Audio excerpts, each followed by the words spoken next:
ವಿಠ್ಠಲ ರುಕುಮಾಯಿ ಜ್ಯೋತಿಷ್ಯಾಲಯಕ್ಕೆ ಸ್ವಾಗತ ಸುಸ್ವಾಗತ. ಉಮಾದೇವಿ, ಸ್ತ್ರೀ, 25 ಜನವರಿ 1985, 9:30 ರಾತ್ರಿ, ಜಮಖಂಡಿಯಲ್ಲಿ ಜನನ, ಉತ್ತರ ಭಾದ್ರಪದ ನಕ್ಷತ್ರ, ಮೀನ ರಾಶಿ, ಸಿಂಹ ಲಗ್ನದಲ್ಲಿ ಜನನ. ಸಿಂಹ ಲಗ್ನ, ಶಿವಯೋಗದಲ್ಲಿ ಹುಟ್ಟಿದ್ದೀರ ನೀವು. ಹೌದು ಬನ್ನಿ. ಹಾಗಾದ್ರೆ ಜಾತಕ ಏನು ಹೇಳುತ್ತೆ ನಿಮ್ದು ನೋಡಿ.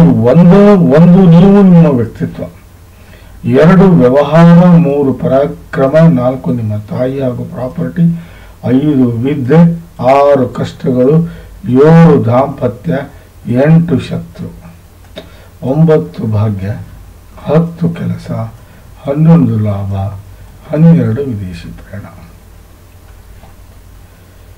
ಯಾವುದೇ ಗ್ರಹದಲ್ಲಿ 0 to 6 ಆಗಲಿ ಅಥವಾ 24 to 29 ಆಗಲಿ ಇದ್ರೆ ಲಾಭ ಕೊಡಲ್ಲ. 6 ರಿಂದ 24 ಇರಬೇಕು. 0 to 6 ಅಂದರೆ 0 to 10 years ಅಂತ ಅರ್ಥ. 24 to 29 ಅಂದರೆ 65 ರಿಂದ 100 ವರ್ಷ ಅಂತ ಅರ್ಥ.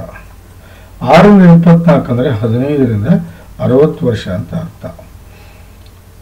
ಇದನ್ನು ಬಾಲ್ಯಾವಸ್ಥೆ ಅಂತ ಕರಿತೀವಿ, ಇದನ್ನು ವೃದ್ಧಾಪ್ಯ ಅವಸ್ಥೆ ಅಂತ ಕರಿತೀವಿ, ಇದನ್ನು ಯೌವನ ಅವಸ್ಥೆ ಅಂತ ಕರಿತೀವಿ. ಯಾವುದೇ ಗ್ರಹ ಯೌವನ ಅವಸ್ಥೆ ಇರಲಿ 100ಕ್ಕೆ 100 ಫಲ ಕೊಡ್ತವೆ. ಆದರೆ ರಾಹು ಮತ್ತು ಉಚ್ಚ ನೀಚ ಗ್ರಹಗಳಿಗೆ ಈ ರೂಲ್ಸು ಅಪ್ಲೈ ಆಗುವುದಿಲ್ಲ. ನೋಡಿ, 1, 4, 7, 10 ಕೇಂದ್ರ ಆದರೆ 2 ಧನೇಶ, 11 ಲಾಭೇಶ. ನೋಡಿ, 1, 5, 9 ತ್ರಿಕೋಣ ಆದರೆ 6, 8, 12 ಭಾರಿ ಕೆಟ್ಟ ಸ್ಥಾನ. 3 50-50. ಹೌದು, 50-50 ಇದು.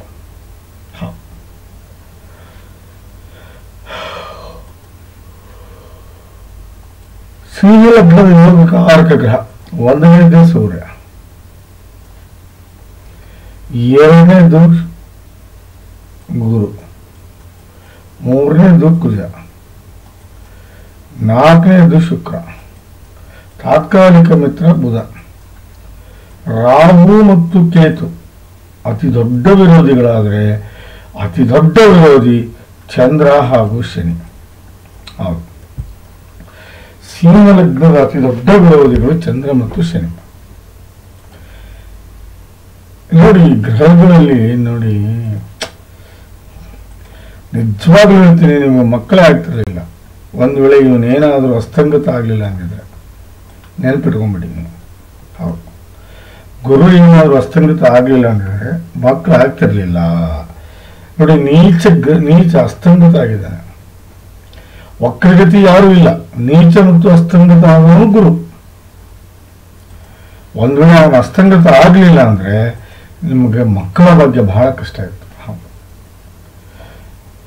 ನೋಡಿ, 1 ಕೇಂದ್ರ, 4 ಕೇಂದ್ರ, 7 ಕೇಂದ್ರ, 10 ಕೇಂದ್ರ. ಕರೆಕ್ಟಾ? 10ರಲ್ಲಿ ರಾಹು ವಿರೋಧಿ, 4ರಲ್ಲಿ ಶನಿ ಮತ್ತು ಕೇತು ವಿರೋಧಿ. ಸೊ ಹಾಗಾಗಿ ನಿಮಗೆ ಕಾಳ ಸರ್ಪ ದೋಷ ಇದೆ.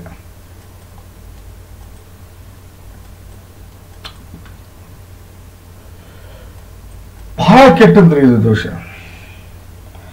ಒಂದು ದಾಂಪತ್ಯ ಹದಗೆಡುತ್ತೆ, ಇಲ್ಲ ಎಜುಕೇಶನ್ ಹದಗೆಡುತ್ತೆ, ಇಲ್ಲ ನೆಮ್ಮದಿ ಕೆಡುತ್ತೆ, ಇಲ್ಲ ವಿಪರೀತ ಕಷ್ಟಗಳನ್ನು ನೋಡ್ತೀರಿ. ಹೌದು, ಏನ್ ಮಾಡುತ್ತೆ ಇದಂದ್ರೆ ಕಾಳಸರ್ಪ ದೋಷ ವಿಪರೀತ ಕಷ್ಟಗಳನ್ನು ಕೊಡುತ್ತೆ, ವಿಪರೀತ ಸಾಲವನ್ನು ಮಾಡಿಸುತ್ತೆ. ಜೀವನ ಸಂಪೂರ್ಣವಾಗಿ ಜಾಪತ್ರೆಯಿಂದ ಕೂಡಿರುವುದಲ್ಲದೆ ವಿರೋಧಿಗಳು ಹುಟ್ಟುಕೋತಾರೆ, ಆರೋಗ್ಯದ ಸಮಸ್ಯೆ ಆಗುತ್ತೆ, ಮನೆಯಲ್ಲಿ ಹೊಂದಾಣಿಕೆ ಆಗೋದಿಲ್ಲ, ವಿವಾದಗಳಿಗೆ ಗುರಿಯಾಗ್ತೀರಿ, ಅಪವಾದಗಳನ್ನು ಹೊತ್ಕೋತೀರಿ, ಕೋರ್ಟ್ ಕಚೇರಿಯಲ್ಲಿ ಜಗಳ ಹೋಗುತ್ತೆ, ಎಲುಬು ಕೀಳುಗಳ ತೊಂದರೆ ಆಗುವುದಲ್ಲದೆ ತಂದೆಯ ವ್ಯವಹಾರದಲ್ಲಿ ನೀವು ತೊಂದರೆಗೀಡಾಗ್ತೀರಾ. ಇವೆಲ್ಲವೂ ಈ ಕಾಳ ಸರ್ಪ ದೋಷದಿಂದ ಆಗುವಂತ ಕೆಟ್ಟ ಪರಿಣಾಮಗಳು.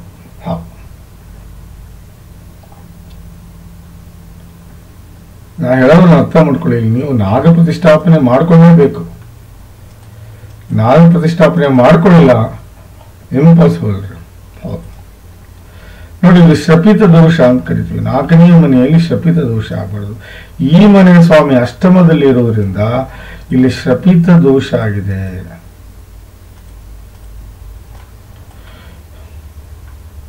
ಹೌದು, 4ನೇ ಮನೆ ನೋಡಿ, 4ನೇ ಮನೆಯ ಸ್ವಾಮಿ ಅಷ್ಟಮದಲ್ಲಿ ಇರೋದ್ರಿಂದ ಇಲ್ಲಿ ಶನಿ ಹಾಗೂ ಕೇತು ವಿಪರೀತ ತೊಂದರೆ. ನೋಡಿ, ನಿಮ್ಗೆ ಜೀವನದಲ್ಲಿ ಯಾವುದೇ ಕಾರಣಕ್ಕೂ ನೆಮ್ಮದಿ ಸಿಗುವುದಿಲ್ಲ. ಹೌದು, ತಾಯಿ ಜೊತೆಗೆ ಸಂಬಂಧ ನಿಮ್ದು ಮುಂದೆ ಸರಿ ಹೋಗೋದಿಲ್ಲ, ಹಾಳಾಗುತ್ತೆ. ಯಾವುದೇ ವ್ಯವಹಾರ ಆಗಲಿ, ಬಿಸ್ನೆಸ್ ಆಗಲಿ ನಿಮ್ಗೆ ನಡೆಯೋದಿಲ್ಲ. ನೆಮ್ಮದಿಯ ಬದುಕನ್ನು ನೀವು ಬದುಕೋದಿಲ್ಲ, ಸುಖಮಯ ಜೀವನವನ್ನು ನೀವು ಸಾಗಿಸೋದಿಲ್ಲ. ಯಾವುದೇ ಕಾರಣಕ್ಕೂ ಪ್ರಾಪರ್ಟಿಯನ್ನು ಪ್ಲೆಡ್ಜ್ ಆಗಿ ಇಡುತ್ತೀರಾ. ಹೈಯರ್ ಎಜುಕೇಶನ್ ತೊಂದರೆ ಆಗುತ್ತೆ, ಹಾರ್ಟ್ ರಿಲೇಟೆಡ್ ಪ್ರಾಬ್ಲಮ್ ಬರುತ್ತೆ, ಹೊಂದಾಣಿಕೆ ಬದುಕು ನಿಮ್ಮ ಕಡೆಯಿಂದ ಆಗುವುದಿಲ್ಲ, ಮನೆಯ ಸ್ಥಿತಿ ಬಹಳ ಕೆಟ್ಟದಾಗುತ್ತೆ, ಸ್ಟೈಲ್ ಆಫ್ ಲಿವಿಂಗ್ ಬಹಳ ಕೆಟ್ಟದಾಗಿರುತ್ತೆ, ಮನೆಗೆ ಬಂದು ಪ್ರೇಮದಿಂದ ನೋಡ್ಕೊಳ್ಳೋದಿಲ್ಲ, ಸಮಾಜದಲ್ಲಿ ಒಳ್ಳೆ ಹೆಸರು ತಗೊಳ್ಳೋದಿಲ್ಲ, ಮೂವದಲ್ಲಿ ಡಿಮೂವಬಲ್ ಪ್ರಾಪರ್ಟಿಯನ್ನ ನೀವು ಪ್ಲೆಡ್ಜ್ ಅಲ್ಲಿ ಇಡುವಂತ ಪರಿಸ್ಥಿತಿ ಬಂದರೂ ಆಶ್ಚರ್ಯ ಪಡುವಂಗಿಲ್ಲ. ಬಹಳ ಕೆಟ್ಟ ದೋಷ ಶ್ರಪಿತ ದೋಷ. ಹೌದು, ದ ಮೋಸ್ಟ್ ಡೇಂಜರಸ್ ದೋಷ. ಹೌದು ನೋಡಿ, 4ನೇ ಭಾವ ನಿಮ್ಮ ಜವಾಬ್ದಾರಿ, ನಿಮ್ಮ ಮನೆ ನೆಮ್ಮದಿ. ಮನೆಯಲ್ಲಿ ನೆಮ್ಮದಿ ಇಲ್ಲ ಅಂದ್ರೆ ಬದುಕನ್ನು ಹೇಗೆ ಬದುಕ್ತೀರಿ ಹೇಳಿ? ದಯವಿಟ್ಟು ಶನಿ ಮತ್ತು ಕೇತು ಹಾಗೂ ನಾಗ ಪ್ರತಿಷ್ಠಾಪನೆ ಕೂಡ ಮಾಡಲೇಬೇಕು ನೀವು. ಇಲ್ಲಿ ಶನಿ ಶಾಂತಿ ನೀವು ಮಾಡ್ಕೊಳ್ಳಿಲ್ಲ ಅಂದ್ರೆ ಬಹಳ ತೊಂದರೆಗೀಡಾಗ್ತೀರಾ, ಅನ್ನೆಸೆಸರಿ ತೊಂದರೆಗೀಡಾಗ್ತೀರಾ.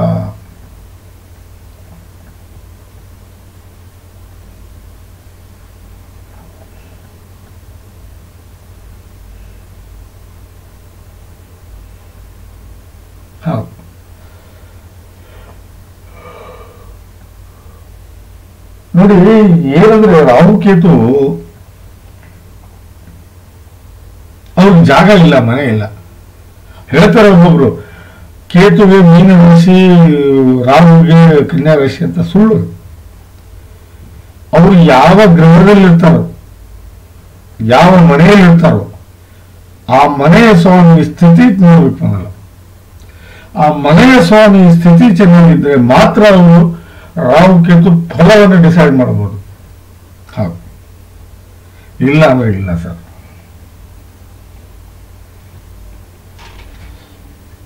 ಅದು ಮಿತ್ರರು, ವಿರೋಧಿಗಳು, ಅದನ್ನು ನೋಡ್ಬೇಕಾಗುತ್ತೆ ನಾವು. ಇಲ್ಲಿ ಫಸ್ಟ್ ಆಫ್ ಆಲ್ ಸಿಂಹಗಳ ಗುಣಕ್ಕೆ ರಾಹುಕೇತು ವಿರೋಧಿಗಳೇ ಅವರು. 100% ಹೇಳ್ತೀನಿ, ರಾಹು ಮಾತ್ರ ಇಲ್ಲಿ ಮೋಸ್ಟ್ ಡೇಂಜರಸ್. ಅಷ್ಟಮೇಶ ನೋಡಿ, ಈ ಮನೆಯ ಸ್ವಾಮಿ 8ನೇ ಭಾವದಲ್ಲಿ ಕೂತಿದ್ರಿಂದ ಇಲ್ಲಿ ಶಪಿತ ದೋಷ ಆಗಿ ಮನೆಯಲ್ಲಿ ನೆಮ್ಮದಿಯನ್ನು ಕಳ್ಕೊಂಡಿದ್ದೀರಿ. ಮನೆಯಲ್ಲಿ ಯಾವುದೇ ಕಾರಣಕ್ಕೂ ನಿಮಗೆ ನೆಮ್ಮದಿ ಸಿಗಲ್ಲ, ಬಹಳ ತೊಂದರೆಗೀಡಾಗ್ತೀರಿ. ಹೌದು ನೋಡಿ, 5ನೇ ಭಾವದಲ್ಲಿ ನೋಡಿ, 5ನೇ ಭಾವ ಯಾರಿಗೂ 2ನೇ ಭಾವದ ಸ್ವಾಮಿ ಪ್ಲಸ್ 11ನೇ ಭಾವದ ಸ್ವಾಮಿ. ಸೊ ಇಲ್ಲಿ ಶ್ರೇಷ್ಠ ಮಹಾಲಕ್ಷ್ಮಿ ಯೋಗ ಆಯಿತು. ಯಾವತ್ತೂ ನಿಮಗೆ ಕೆಲಸಕ್ಕೆ ಹಾಗೂ ದುಡ್ಡಿಗೆ ಬುದ್ಧಿಗೆ ಕಡಿಮೆ ಆಗುವುದಿಲ್ಲ. ಹೌದು, ಏನು ನಿಮ್ದು 5ನೇ ಭಾವದ ಫಲ? 2ನೇ ಭಾವದ ಫಲವನ್ನು ಹೇಳ್ತೀನಿ.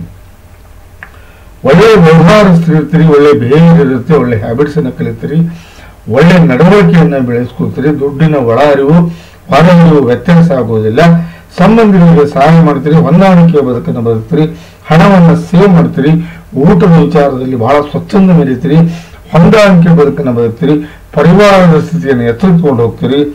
ಅದು ಒಂದು ಇನಿಷಿಯಲಿ ಒಳ್ಳೆ ಸ್ಟಡೀಸ್ ಮಾಡಿರ್ತೀರಿ, ಮಾತಿನಲ್ಲಿ ವಜನತ್ವ ಇರುತ್ತೆ, ಮಾತಿನ ದಾಟಿ ಎಲ್ಲರಿಗೂ ಇಷ್ಟ ಆಗುತ್ತೆ, ಸಂಸ್ಕಾರ ಹಾಗೂ ನೆಮ್ಮದಿಯ ಬದುಕನ್ನು ಬದುಕ್ತೀರಿ. ಇದು 2ನೇ ಭಾವದ ಫಲ.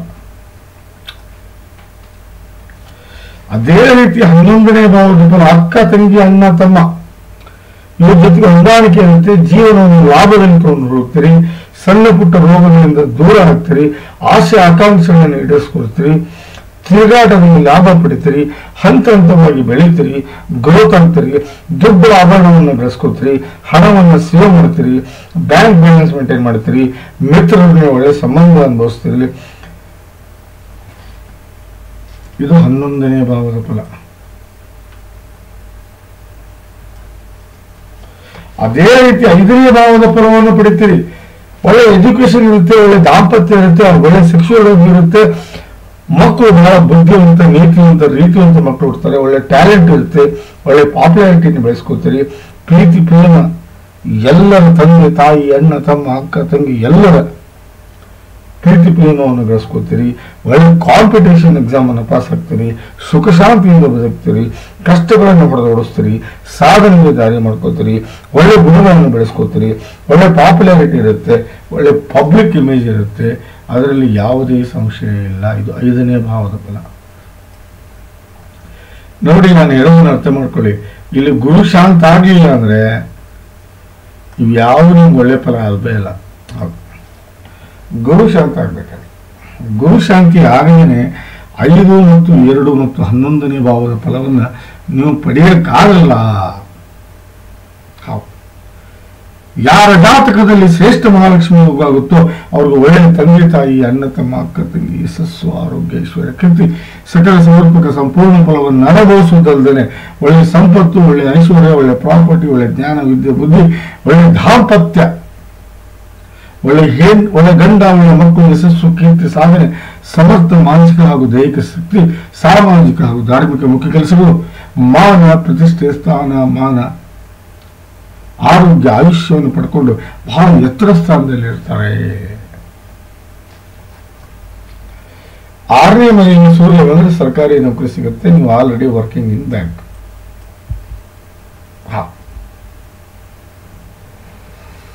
ನೋಡಿ, ಅದೇ ರೀತಿ ಶುಕ್ರ 7ನೇ ಮನೆಯಲ್ಲಿದ್ದಾನೆ. ದಯವಿಟ್ಟು ನೀವು 7ನೇ ಮನೆ ಆಕ್ಚುಲಿ ಶುಕ್ರ 4 ಮತ್ತು 7 ಮತ್ತು 12ರಲ್ಲೇ ಒಳ್ಳೆ ಫಲ ಕೊಡೋದು. 4ರಲ್ಲಿ ಏನಾದರೂ ಶುಕ್ರ ಬಂದ್ರೆ ಇಡೀ ಮನೆ ಒಳ್ಳೇದು. ಹೌದು, ಮನೆ ಎಲ್ಲಾ ಮೆಂಬರ್ಗೂ ಒಳ್ಳೇದು. 7ರಲ್ಲಿ ಏನಾದರೂ ಬಂದ್ರೆ ದಾಂಪತ್ಯಕ್ಕೆ ಒಳ್ಳೇದು.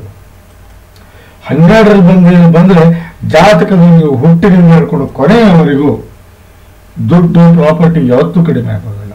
ಬಟ್ ಈ ದಾಂಪತ್ಯಕ್ಕೆ ಬಂದಿದ್ದಾನೆ 7ನೇ ಮನೆಯಲ್ಲಿ, ನಿಜವಾಗ್ಲೂ ಒಳ್ಳೆಯವನಿಲ್ಲ. ಹೌದು, ಇಲ್ಲಿ 3 ಮತ್ತು 10ನೇ ಭಾವದ ಫಲವನ್ನು ಕೊಡುವುದಲ್ಲದೆ ಪ್ಲಸ್ 7ನೇ ಭಾವವನ್ನು ಕೊಡ್ತಾನೆ.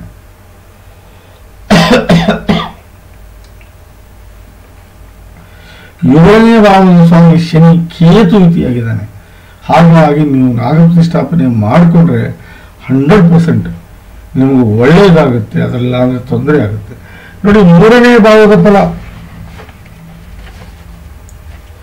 ಅಕ್ಕ ತಂಗಿಯರಿಗೆ ಒಳ್ಳೇದಾಗುತ್ತೆ, ಬಹಳ ಪರಾಕ್ರಮಿಯಾಗಿರುತ್ತೆ, ಆಟಗಳಲ್ಲಿ ರುಚಿ ತೋರಿಸ್ತಾರೆ, ಬಾಡಿಯಲ್ಲಿ ಸ್ಟ್ರೆಂತ್ ಇರುತ್ತೆ, ಕೆಲಸದ ಕೆಪಾಸಿಟಿ ಎಕ್ಸ್ಟ್ರಾ ಆರ್ಡಿನರಿ ಆಗುತ್ತೆ, ಹಾರ್ಡ್ ವರ್ಕರ್ ಇರ್ತೀರಿ, ಯಾವುದೇ ಕಾಂಪಿಟೇಷನ್ ಅಲ್ಲಿ ಗೆದ್ದೆ ಗೆಲ್ತೀರಿ, ಬರವಣಿಗೆ ಹಾಗೂ ಸಾಹಿತ್ಯದಲ್ಲಿ ಆಸಕ್ತಿ ಇರುತ್ತೆ, ಕಲೆಯಲ್ಲಿ ಬಹಳ ಇಂಟ್ರೆಸ್ಟ್ ಇರುತ್ತೆ, ಮಾತಿನಲ್ಲಿ ಕಮ್ಯುನಿಕೇಶನ್ ಯಾರಿಗೂ ಸೋಲಲ್ಲ. ನೀವು ಒಳ್ಳೆ ಟ್ಯಾಲೆಂಟ್ ಅನ್ನ ಯಾವಾಗ ಹೇಗೆ ಪ್ರೆಸೆಂಟ್ ಮಾಡ್ಕೊಳ್ಳೋದು ಗೊತ್ತಿರುತ್ತೆ, ಬಹಳ ಪ್ರಯತ್ನಶೀಲರಾಗಿರ್ತೀರಿ, ಕೋರ್ಟು ಕಚೇರಿಯಲ್ಲಿ ಗೆಲುವನ್ನು ಸಾಧಿಸ್ತೀರಿ.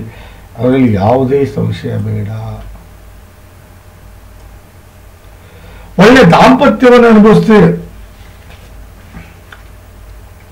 ಇಲ್ಲಿ ನೀವು 4 ಮತ್ತು 5ನೇ ಭಾವದ ಸ್ವಾಮಿ ನೋಡಿ, ಇಲ್ಲಿ ಅಷ್ಟಮದಲ್ಲಿ ಹೋಗಿದ್ದಕ್ಕೆ ತೊಂದರೆ ಅನುಭವಿಸ್ತಾ ಇದ್ದೀರಾ. ಇಲ್ಲಿ ಶಾಂತಿಯ ಬರಲೇಬೇಕಿಲ್ಲ ನಿಮಗೆ. ಹೌದು,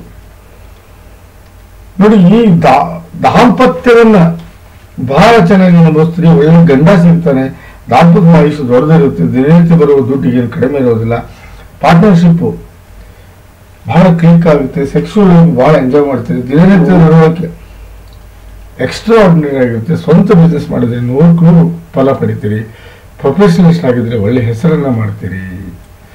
ಇದು 7ನೇ ಭಾವದ ಫಲ. ಅದೇ ರೀತಿ 10ನೇ ಭಾವದ ಫಲವನ್ನು ಅನುಭವಿಸ್ತೀರಿ. ನೀವು ಮಾಡುವ ಕೆಲಸ ನಿಮ್ಗೆ ಇಷ್ಟ ಆಗುತ್ತೆ, ಕೆಲಸದ ವಿಧಾನ ಚೆನ್ನಾಗಿರುತ್ತೆ, ಕೆಲಸದಲ್ಲಿ ಗೆಲುವು ಕಾಣ್ತೀರಿ, ಕೆಲಸದಲ್ಲಿ ಗಳಿಕೆ ಕಾಣ್ತೀರಿ, ತಂದೆ ಜೊತೆಗೆ ನಿಕಟ ಸಂಬಂಧ ಹೊಂದಿರ್ತೀರಿ, ಮಾನ ಪ್ರತಿಷ್ಠೆ, ಸ್ಥಾನ ಮಾನ, ಯಶಸ್ಸು ಕೀರ್ತಿ, ಆರೋಗ್ಯದಿಂದ ಜೀವನವನ್ನು ಕಳೀತೀರಿ. ಇದು 10ನೇ ಭಾವದ ಫಲ. ನೋಡಿ, ಇವನಿಗೆ ಕುಬೇರ ಯೋಗ ಅಂತ ಹೇಳ್ತೀವಿ ನಾವು. ನಿಮಗೆ ಮಾತ್ರ ಯಾವತ್ತೂ ದುಡ್ಡು, ಹಣ, ಪ್ರಾಪರ್ಟಿ ಯಾವತ್ತೂ ಕಡಿಮೆ ಆಗಲ್ಲ, ಸಾಧ್ಯನೇ ಇಲ್ಲ. ಹೌದು, ಏಳನೇ ಮನೆ ಶುಕ್ರ ನಿಮ್ಮನ್ನು ಯಾವತ್ತೂ ಬಡತನಕ್ಕೆ ತಗೊಂಡು ಹೋಗೋದಿಲ್ಲ. ಹೌದು, ಯಾವತ್ತೂ ನೀವು ದುಡ್ಡು ಇಟ್ಕೊಂಡು ವ್ಯವಹಾರ ಮಾಡ್ತೀರಿ, ಅದರಲ್ಲಿ ಯಾವುದೇ ಸಂಶಯ ಬೇಡ.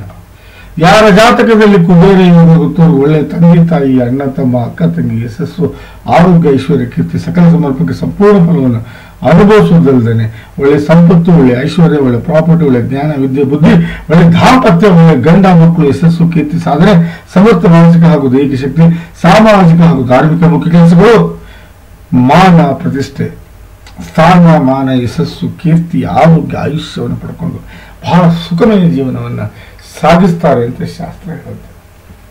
ಹೌದು, ಬಹಳ ಒಳ್ಳೆಯದ್ರಿ. ಬಟ್ 12ನೇ ಮನೆ ಸ್ವಾಮಿ, 4ನೇ ಮನೆ ಸ್ವಾಮಿ ಹಾಗೂ 9ನೇ ಭಾವದ ಸ್ವಾಮಿ 8ನೇ ಮನೆಯಲ್ಲಿ ಇದ್ದಾರೆ. 1ನೇ ಮನೆ ಸ್ವಾಮಿ 6ರಲ್ಲಿರೋದ್ರಿಂದ ಇವರು ಇಲ್ಲಿ ಕೆಟ್ಟ ಫಲವನ್ನು ಕೊಡ್ತಾರೆ. 4ನೇ ಭಾವದ ಫಲ ಬಹಳ ಕೆಟ್ಟದಾಗಿರುತ್ತೆ. ನೋಡಿ, ತಾಯಿ ಜೊತೆಗೆ ಸಂಬಂಧ ಹಾಳಾಗುತ್ತೆ. ನಿಮ್ದು ಯಾವುದೇ ವ್ಯವಹಾರ ಸಾಧ್ಯನೇ ಇಲ್ಲ ಕ್ಲಿಕ್ ಆಗಕ್ಕೆ. ನೆಮ್ಮದಿಯ ಬದುಕು ಬಹಳ ಕಷ್ಟ ಆಗುತ್ತೆ. ಸುಖಮಯ ಜೀವನ ಸಾಗಿಸಕ್ಕಾಗೋದಿಲ್ಲ. ಪ್ರಾಪರ್ಟಿಯನ್ನು ಪ್ಲೇನ್ಸಿಡ್ತೀರಿ, ಹೈಯರ್ ಎಜುಕೇಶನ್ ಬಹಳ ಕಡಿಮೆ ಆಗುತ್ತೆ. ಹಾರ್ಟ್ ರಿಲೇಟೆಡ್ ಪ್ರಾಬ್ಲಮ್ ಬರುತ್ತೆ. ಹೊಂದಾಣಿಕೆ ಬದುಕು ಬಹಳ ಕಷ್ಟ ಆಗುತ್ತೆ. ಮನೆಯ ಸ್ಥಿತಿ ಕೆಟ್ಟು ಹೋಗುತ್ತೆ. ಸ್ಟೈಲ್ ಆಫ್ ಬಹಳ ಲೋ ಇರುತ್ತೆ. ಮನೆಗೆ ಬಂದವರನ್ನ ಪ್ರೇಮದಿಂದ ನೋಡ್ಕೊಳ್ಳೋದಿಲ್ಲ. ಸಮಾಜದಲ್ಲಿ ಕೆಟ್ಟ ಹೆಸರು ಮಾಡ್ಕೋತೀವಿ. ಅದು ಅಲ್ಲದೆ ಗುರುವಿನ ಆಶೀರ್ವಾದ ನಿಮಗೆ ಇರೋದಿಲ್ಲ. ಧರ್ಮವನ್ನು ನೀವು ನಂಬೋದಿಲ್ಲ. ಭಾಗ್ಯವಂತರಾಗುವುದಿಲ್ಲ. ಪ್ರಾಪ್ತಿ ಏನು ಇದ್ರೂ ಸಿಗೋದಿಲ್ಲ. ತಂದೆಯ ಜೊತೆಗೆ ನಿಕಟ ಸಂಬಂಧ ಇರುವುದಿಲ್ಲ. ಸಾಧನೆಗೆ ದಾರಿ ಸಿಗೋದಿಲ್ಲ. ಸುಖಮಯ ಜೀವನ ಕಷ್ಟ ಆಗುತ್ತೆ. ಗೆಲುವು ಆಗೋದಿಲ್ಲ. ಸಂಬಂಧಿಗಳಿಂದ ದೂರ ಆಗ್ತೀರಿ. ದೇವರ ಆಶೀರ್ವಾದ ಸಿಗೋದಿಲ್ಲ. ಬಹಳ ಅನುಲಕ್ಕಿಯಾಗಿರ್ತೀರಿ. ಪುಣ್ಯದ ಕೆಲಸ ಮಾಡೋದಿಲ್ಲ. ಮನೆಯಲ್ಲಿ ನೆಮ್ಮದಿ ಇರೋದಿಲ್ಲ. ಇದು 9ನೇ ಭಾವದ ಫಲ.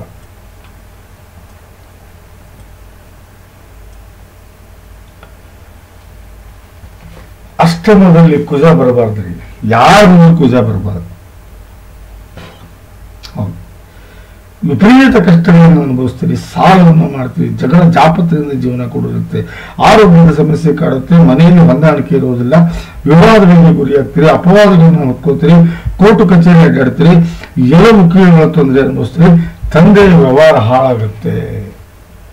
ಹೌದು, ದಯವಿಟ್ಟು ನಾನು ಹೇಳೋದನ್ನು ಅರ್ಥ ಮಾಡ್ಕೊಳ್ಳಿ. ನೀವು ಏನು ಫಸ್ಟ್ ಬಿಟ್ಟು ಗುರು ಶಾಂತಿ, ಚಂದ್ರ ಶಾಂತಿ ಹಾಗೂ ಕುಜ ಶಾಂತಿ ಪ್ಲಸ್ ನಾಗ ಪ್ರತಿಷ್ಠಾಪನೆ ಇದನ್ನ ಮಾಡಿಕೊಂಡ್ರೆ ಅಂದ್ರೆ ಬಹಳ ಒಳ್ಳೆಯದು. ನಿಮಗೆ ಜೀವನ ಬಹಳ ಸುಸೂತ್ರ ಹೋಗುತ್ತೆ.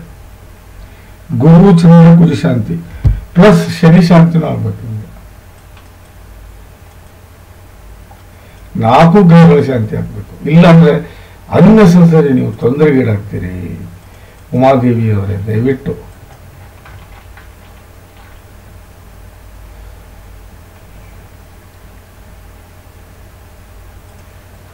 ಒಂದು 5, 7, 9 1ನೇ ಭಾವದ ಸ್ವಾಮಿ 3ರಲ್ಲಿದ್ದಾನೆ. 5ನೇ ಮನೆ ಸ್ವಾಮಿ ಅಷ್ಟಮದಲ್ಲಿ ನೀಚನಾಗಿದ್ದಾನೆ. 7ನೇ ಭಾವದ ಸ್ವಾಮಿ ಬುಧ 12ರಲ್ಲಿದ್ದಾನೆ. 9ನೇ ಭಾವದ ಸ್ವಾಮಿ ಸೂರ್ಯ 5ರಲ್ಲಿದ್ದಾನೆ. ಇಲ್ಲ ರೀ, ದಾಂಪತ್ಯ ಆಗಲ್ಲ ನಿಮ್ಮ ಕೈಯಿಂದ. ಇಂಪಾಸಿಬಲ್. ನೀವು ಮರುಮದುವೆ ಆಗ್ಬೇಕು ಅಂದ್ರೆ ಅಷ್ಟೇ. ಇಲ್ಲ ಅವರ ತೊಂದರೆಗೀಡಾಗ್ತೀರ. ನೀವು ಮರುಮದುವೆ ಆಗ್ಲೇಬೇಕು. ನೀವು ಹೌದು, ಮರುಮದುವೆ ಆದ್ರೆ ಏನಾದರೂ ದಾಂಪತ್ಯದ ಬಗ್ಗೆ ಮಾತಾಡ್ಬೋದು. ನಾನು ಇಲ್ಲ ರೀ, ದಾಂಪತ್ಯಕ್ಕೆ ಸಾಧ್ಯನೇ ಇಲ್ಲ. ಯಾಕಂದ್ರೆ ಜಾತಕನ ಹಾಗೆ ಕೆಟ್ಬಿಟ್ಟಿದೆ. ಏನ್ ಮಾಡೋಕ್ಕಾಗಲ್ಲ. ನೋಡಿ, 1ನೇ ಭಾವದ ಸ್ವಾಮಿ ಅಷ್ಟಮದಲ್ಲಿ 9ನೇ ಮನೆಯಲ್ಲಿ ಸೂರ್ಯ ಇರೋದ್ರಿಂದ ನಿಮಗೆ ಸರ್ಕಾರಿ ನೌಕರಿ ಸಿಕ್ಕಿದೆ. 7ನೇ ಮನೆಯಲ್ಲಿ ಗುರು ಇರೋದ್ರಿಂದ ಯಾವುದೇ ರೀತಿ ಅನ್ನದ ಭಾಗ್ಯಕ್ಕೆ ತೊಂದರೆ ಇಲ್ಲ. ಹೌದು, ತಾವು ದಯವಿಟ್ಟು ನಾವು ಹೇಳೋದನ್ನ ನೀವು ಮಾಡ್ಕೋಬೇಕ್ರಿ. ಹೌದು, ಮರು ಮದುವೆ ಆಗ್ಬೇಕು. ನಾವು ಯಾರನ್ನ ಮದುವೆ ಆಗಿದೆಯಲ್ಲ ಅವ್ರನ್ನೇ ಒಳ್ಳೆ ಮರು ಮದುವೆ ಆದರೆ ನಿಮ್ಮ ದಾಂಪತ್ಯ ಚೆನ್ನಾಗಿ ಉಳಿಬಹುದು ಅಂತ ನಾವು ಆಸೆ ಇಟ್ಕೋಬಹುದು. ಕೇತು ದಶೆ ಒಳ್ಳೇದಲ್ಲ. 2026ವರೆಗೂ ನಿಮ್ಗೆ ತೊಂದರೆನೇ ಇದೆ. 2026 ನಂತರ ಏನಾದರೂ ಚೇಂಜಸ್ ಆದ್ರೂ ಆಗ್ಬೋದು. ಹೌದು. 2026 ನಂತರ 100%.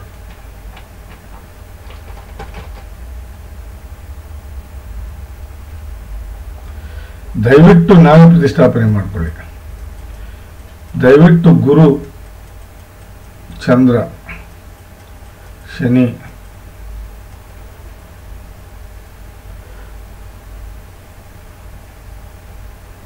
ಗುರು, ಚಂದ್ರ, ಶನಿ ಹಾಗೂ ಕುಜ ಶಾಂತಿ ಮಾಡಿಕೊಳ್ಳಿ. ದಯವಿಟ್ಟು ನೀವು ಮಾಡಲೇಬೇಕಾದಂತಹ ಇವು ಮಾಡ್ಕೊಳ್ಳಿ ಅಂತ ಹೇಳ್ತಾ ಈ ಜಾತಕ ವಿಶ್ಲೇಷಣೆ ಮುಗಿಸ್ತಾರೆ. ನಮಸ್ಕಾರ.